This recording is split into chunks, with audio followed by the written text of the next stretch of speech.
हमारे साथ हैं बहुत ही खूबसूरत बॉलीवुड की खूबसूरत कलाकारा बिपाशा बासु जी। आइए उनसे बात करते हैं कि उनको शारजा क्रिकेट स्टेडियम में कैसी फीलिंग आ रही है। जी बिपाशा जी बताइए। देखिए अभी तो जो टीम को सपोर्ट कर रहे हैं बेंगल टाइगर्स को और साथ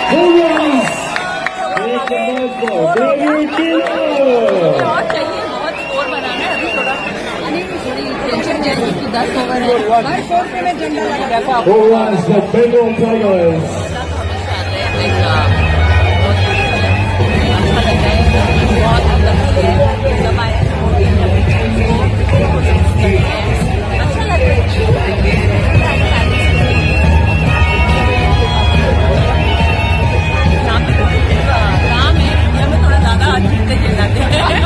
यहाँ पे सब थोड़ा अच्छे से बैठे हुए हैं आराम से।